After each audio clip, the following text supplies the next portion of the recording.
Hi, folks. You're with Tacitus today. Tacitus today, your pushback channel, and thank you for joining this audio live stream.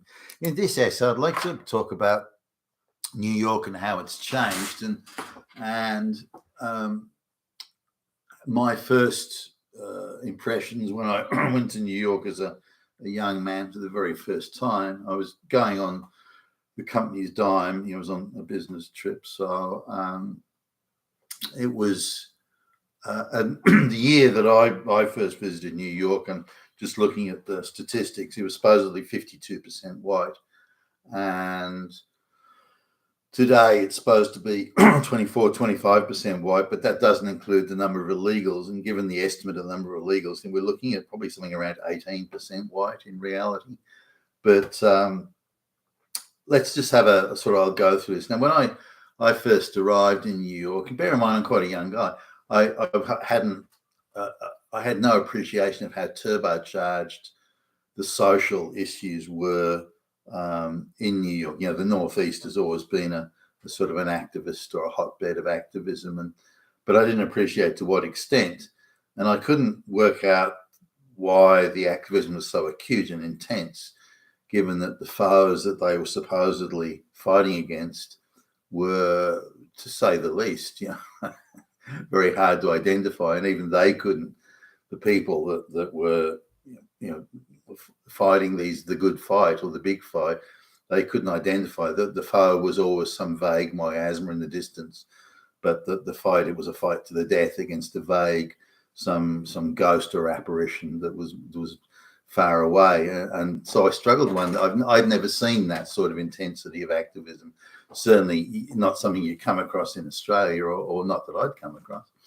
Now, bear in mind that I'd pretty much been brought up for other than a brief time in a very ethnically diverse high school for a short while. I've been brought up in all white neighborhoods, and very sort of middle class, that type of stuff, and where there was respect for authority and belief in the institutions and so on. So going to New To the first time, I was met at the airport. I was going to be taken straight to a meeting, and there was this very, very angry Jewish gentleman had come to meet me, and angry would be almost an understatement.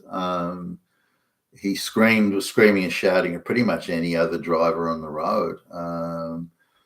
Hey, you fucking asshole! Welcome to the United States of America. Fuck you! Fuck you! Fuck you! And this is, the windows are up. The other person can't hear him, and he's screaming and gesticulating at others. And welcome to the United States of America. Fuck you, asshole! And that he just spoke that whole way. And this is from I think it was JFK Airport, or it could have been LaGuardia. No, I think it was JFK. We're going into the city, and this was the whole way. His anger. He was seething and shaking, and and then he would mention a few Jewish things, and he'd come out with Jewish sort of you schmuck, you're a schlemiel, and this and that. So Jewish sort of sayings, and so I sat there quietly, sort of looking at him out of the corner of my eye, and I think, holy crap. Bear in mind, I'm only, my mid-20s or something when this was going on. So it rather took me aback. And I noticed really sort of wherever I went, the intensity of the activism over issues that no one really could describe or point out, or how are Jewish people being oppressed in New York exactly? You seem to be doing good. You're doing pretty good. Pretty much all the big financial firms are run by Jewish people. There's Jewish people at the APEC. The amount of Jewish sort of lecturers and people in academia, and who a lot of Jewish people have very prominent sort of roles. Exactly how are Jews being oppressed, and if and I was probably a little bit too young and unsure of myself to really push the point in conversation, because they could flare up and go hysterical at a drop of a hat, these dudes. They couldn't explain where these oppressions were. They could say in the past where oppressions had occurred, and they would come out with things. Do you know in the year 1210, this is what happened to our people? You mean like 800 plus years ago? Is that? And that's what you're head up about now. That's what you're writhing in agony about today. Now, this was the same also in, there was a crossover with the Jewish thing and it wasn't called LGBTQ back then, but the gay lesbian scene, and that seemed to almost merge into one in some cases. And if you look at all the prominent feminists of the 1960s and into the 1970s, they're pretty much all Jewish and mostly lesbian. So there was that crossover as well, and that seemed that there was a huge amount of intensity over that gay people were being oppressed. But again, these oppressions were very vague. They couldn't seem to point where we're not treated the same as the other people. Well, in what way? I mean, are you denied employment? I mean, you all seem to have good, well-paying jobs. And so it was a strange type thing, and I hadn't seen that.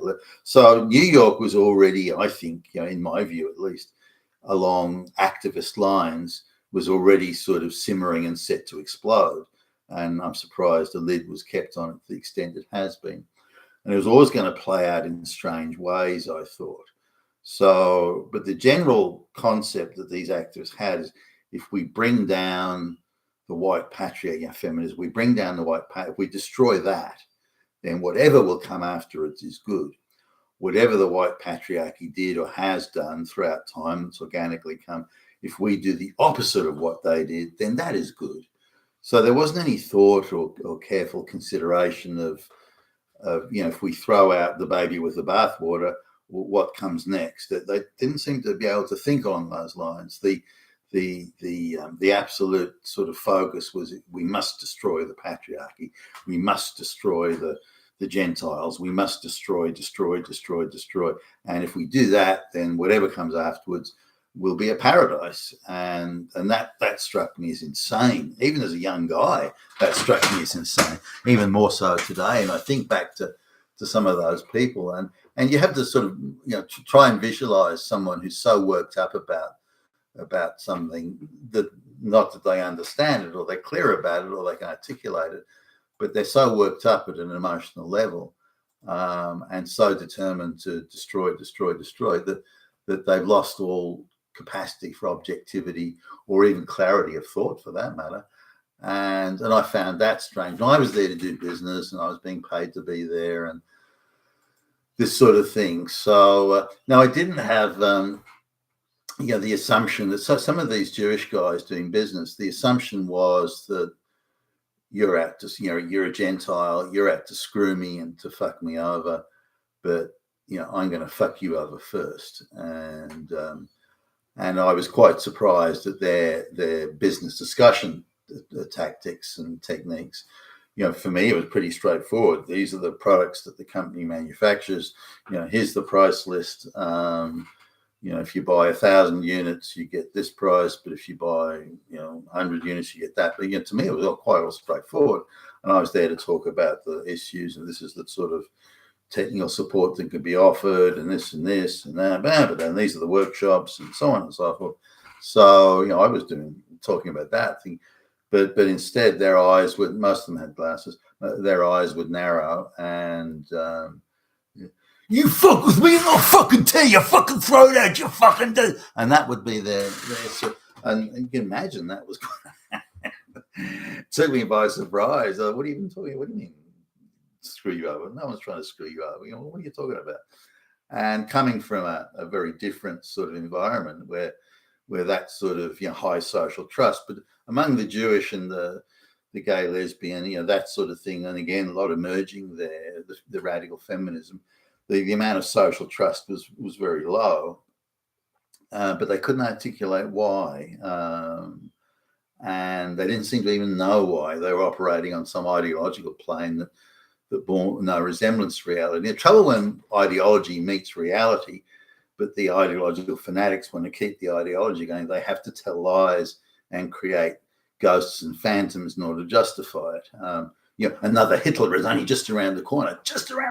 So we have to fight to stop Hitler. But there is no Hitler. But it could be. It might be. What if another Hitler does come? And so these type of sentiments were being widely expressed. And I got to understand, I got to work it out that they, these Jews, the Jewish people doing business with or attempting to, they would wait for what they thought was mine, and they'd lunge across the table and and make the most dire threats. I'll tear your fucking throat out. But once I got used to, or got acclimatized to that, then I could sort of see the point when they're about to leap across the table. You could see the calculus was there. And so I managed to time it that I would come back at the same thing. So just as they were launching across the table, I would come back with, "Don't you fucking fuck with me," and I'd try and fake a New York accent as well, which they thought was rather funny. As the going around the streets at the time, New York was supposedly 50%, about 52%, I think. Going look at the 52% white. Not that I thought about it. Whoever was there, and that was it. I didn't think about race and these things that are such hot button topics. Now, I did notice, because I took the company booked me into this hotel somewhere in New Jersey, and I don't know why, but I ended up taking a train into New York City on another. This is another day, another time. And I was surprised at how many people around the public transport didn't speak English. I was stopping it out because I was a little bit lost. Which is the train platform for this, or I want to go to here. How do I? And this sort of thing. I was surprised how many people didn't speak English. That sort of took me by surprise. They seem to be Hispanic primarily, but so I thought, how could they get to America? Are they tourists or something?